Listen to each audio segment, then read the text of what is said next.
Assalamualaikum warahmatullahi wabarakatuh. Halo semua, perkenalkan nama saya Roda Juliana dengan nomor induk mahasiswa A25111027, Program Studi Pendidikan Kimia Fakultas Keguruan dan Ilmu Pendidikan. Video ini saya buat berdasarkan tugas mata kuliah Filsafat Pendidikan dengan dosen pengampu Ibu Beatrice Poba, SPD MPD. Sebagai materi pembuka, mari kita bahas tentang sejarah perennialisme. Perennialisme lahir atas reaksi pendidikan progresif yang menentang perubahan baru dan sesuatu yang baru. Perennialisme memandang bahwa masa modern banyak sekali terjadi kekacauan, ketidakteraturan kehidupan moral, intelektual, dan sosiokultural saat ini. Dan apabila hal ini terus dibiarkan, tentunya akan berdampak buruk bagi kehidupan seseorang, baik sekarang maupun di masa yang akan datang. Maka dari itu, solusi yang ditawarkan oleh perennialis kembali mundur ke belakang dengan menggunakan kembali nilai-nilai atau prinsip-prinsip umum yang telah menjadi pandangan hidup yang kokoh, kuat pada zaman kuno dan zaman pertengahan. Pengertian perennialisme yaitu abadi atau kekal dan baqo yang berarti tiada akhir. Artinya, pengetahuan yang selalu ada dan akan selalu ada yang bersifat universal. Perennialisme menawarkan pandangan alternatif agar manusia kembali kepada akar-akar spiritualitas dirinya tanpa tenggelam dalam gemerlap kehidupan materi. Perennialisme ini memandang sekolah sebagai tempat utama dalam pendidikan, mempersiapkan anak didik ke arah kematangan akal dan memberikan pengetahuan. Sedangkan tugas utama guru atau pendidik adalah untuk memberikan pendidikan dan pengajaran kepada peserta didik. Dengan kata lain, keberhasilan anak dalam bidang akalnya sangat bergantung kepada guru, dalam arti orang yang telah mendidik dan mengajarkan anak. Perennialisme memandang peserta didik sebagai makhluk yang rasional, sehingga dalam menyelenggarakan pendidikan di kelas, peserta didik di sini memiliki posisi yang dominan. Setiap peserta didik diyakini telah memiliki potensinya sendiri-sendiri, sehingga peran pendidik hanya perlu mengarahkan agar dapat menyimpulkan kebenaran dengan tepat. Dalam dunia pendidikan, perennialisme memandang bahwasanya tujuan pendidikan itu adalah untuk membantu peserta didik di dalam memperoleh dan merealisasikan kebenaran yang abadi. Untuk metode yang digunakan oleh filsafat perennial adalah metode yang selalu mengutamakan kebebasan berpikir peserta didik melalui diskusi, problem solving, penelitian, ataupun penemuan dan membaca. Kebebasan berpikir dalam mempelajari sejarah sangat penting. Kenapa saya katakan sangat penting? Karena kebebasan berpikir akan menumbuhkan kekritisan siswa dalam mengkaji sumber, dan itu juga diperlukan loh dalam menganalisis sumber maupun rekonstruksi masa lalu. Aliran rekonstruksionisme. Dari pengertiannya, rekonstruksionisme berasal dari bahasa Inggris reconstruct, berarti menyusun kembali. Dalam konteks filsafat, aliran ini adalah suatu aliran yang berusaha merombak tata susunan lama dan menciptakan susunan hidup kebudayaan yang bercorak modern. Rekonstruksionisme merupakan kelanjutan dari aliran progresivisme loh. Rekonstruksionisme memandang pendidikan sebagai bagian penting dari upaya rekonstruksi tersebut. Untuk mewujudkannya, pendidikan formal dapat menjadi agen utama dalam rekonstruksi tatanan sosial dengan melakukan metode yang didasarkan pada prinsip-prinsip yang demokratis. Apa aja sih peranan pendidikan terhadap rekonstruksionisme ini? Tujuan pendidikan rekonstruksionisme yaitu membangkitkan kesadaran peserta didik dalam menghadapi masalah sosial, ekonomi, dan politik yang dihadapi dalam skala global dan memberikan pelatihan yang diperlukan dalam mengatasi masalah tersebut dengan menggunakan metode pemecahan masalah, analisis kebutuhan, dan penyusunan program aksi perbaikan masyarakat. Dengan demikian, sekolah berfungsi sebagai lembaga utama untuk melakukan perubahan tersebut. Aliran rekonstruksionisme menekankan bahwa sekolah merupakan agen perubahan dan harus berpartisipasi dalam masyarakat sosial.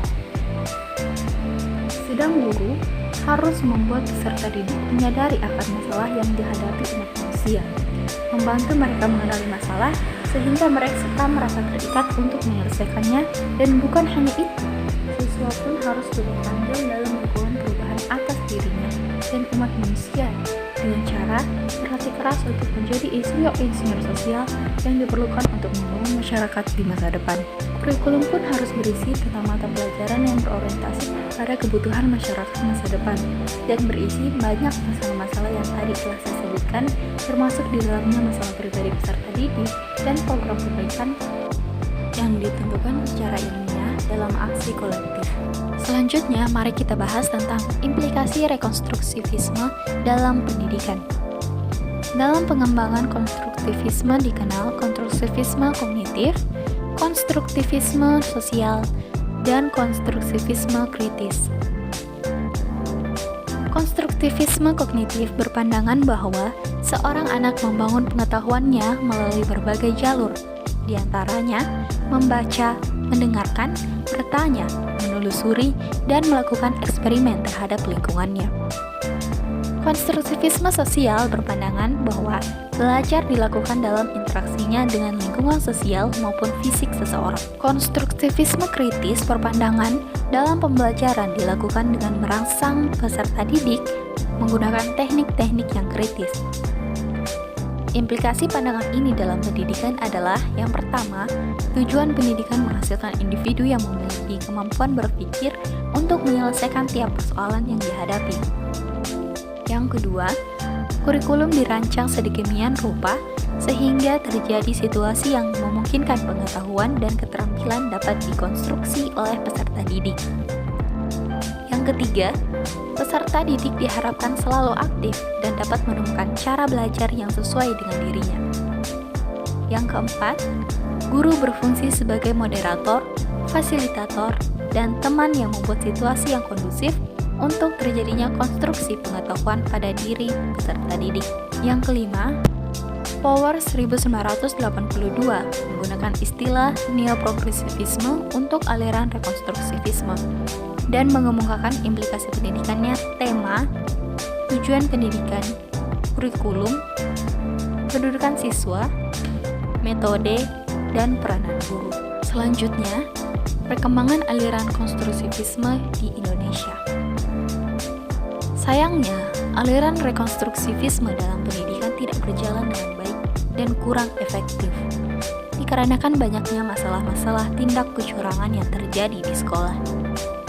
Misalnya pada saat ujian, banyak siswa yang membeli kunci jawaban dan yang menambah ironisnya adalah, yaitu di mana sekolah-sekolah demi menyelamatkan nama baik sekolah rela melakukan pembodohan terhadap siswanya. Ini dibuktikan dengan diberikannya kunci jawaban kepada siswa. Peristiwa ini sangat bertolak belakang dengan tujuan pendidikan, yaitu menjadikan manusia untuk lebih baik lagi ke depannya. Peran pemerintah sangat diperlukan, di mana pemerintah diharapkan menemukan solusi dari permasalahan pendidikan yang ada. Dikarenakan apabila pendidikannya terganggu, maka ini akan berdampak buruk bagi generasi yang akan datang. Aliran filsafat eksistensialisme. Dari istilah eksistensi berasal dari kata eksister yang terbagi atas dua, yaitu ex yang berarti keluar dan sister yang berarti ada ataupun berada. Dengan demikian, eksistensi memiliki arti sebagai sesuatu yang sanggup keluar dari keberadaannya, atau sesuatu yang mampu melampaui dirinya sendiri. Dalam kenyataan hidup sehari-hari, tidak ada satupun yang mempunyai ciri ataupun karakter eksister selain manusia. Hanyalah manusia yang mampu keluar dari dirinya, melampaui keterbatasan biologis dan lingkungan fisiknya. Manusia juga berusaha untuk tidak terkungkung oleh segala keterbatasan yang dimilikinya.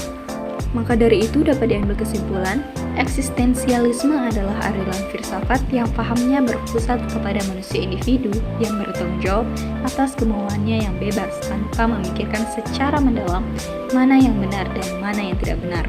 Bukannya tidak mengetahui mana yang benar dan mana yang tidak benar loh ya, tapi seorang eksistensialis sadar bahwa kebenaran bersifat relatif dan karenanya masing-masing individu bebas loh untuk menentukan sesuatu yang menurutnya benar. Lalu, apa sih tujuan pendidikan dalam filsafat eksistensialis? Filsafat eksistensialis dalam kehidupan modern tidak hanya dapat diterapkan dalam lingkup pendidikan saja, namun dapat pula diaplikasikan dalam kehidupan sosial dan praktis lainnya. Dalam tataran praksis pendidikan modern, guru sebagai pembimbing dan fasilitator dalam kelas diwajibkan untuk mengetahui dan mengidentifikasi kelebihan apa saja dalam peserta didik yang memiliki potensi untuk dapat belajar melalui dirinya sendiri dan minat tersebut. Guru di sini dapat memotivasi peserta didik dengan memberikan hadiah bagi masing-masing individu sehingga anak akan termotivasi untuk berkreasi menurut kehendaknya. Tujuan pendidikan dalam filsafat ini bukan hanya penekanan pada dialog semata, namun pada bentuk penciptaan, yaitu keberanian menciptakan gagasan, pikiran, ataupun maksud dari keinginan dan ketertarikan masing-masing siswa akan suatu hal. Karena kedudukan manusia sebagai individu sangat penting sebagai pencipta dari pikiran ataupun gagasan, maka pendidikan yang berlandaskan pada eksistensialisme harus mempertahankan dan berfokus pada realitas kehidupan manusia. Dengan demikian, filsafat eksistensialisme dapat meyakini bahwa pendidikan yang baik salah satunya adalah pendidikan yang menekankan pada individu. Lalu, apa sih metode dan kurikulum yang diterapkan dalam aliran ini? Nah, dalam penyusunan kurikulum pendidikan, aliran eksistensialisme adalah berpusat kepada anak, individualistik, dan kesadaran atas keberadaan, sehingga metode pengajarannya adalah saling menghargai pembuatan keputusan-keputusan, dialog, refleksi diri, dan non-direktif. Sedangkan manajemen kelas yang dibangun adalah partisipasi kelas haruslah terbuka, tidak saling mengancam, demokratis, dan fleksibel. Maka, posisi guru haruslah berilmu dan berpengetahuan secara holistik mengenai keinginan dan kebutuhan masing-masing siswa. Sekiranya hanya itu yang dapat saya sampaikan. Tetap jaga kesehatan, dan sampai jumpa di video-video selanjutnya.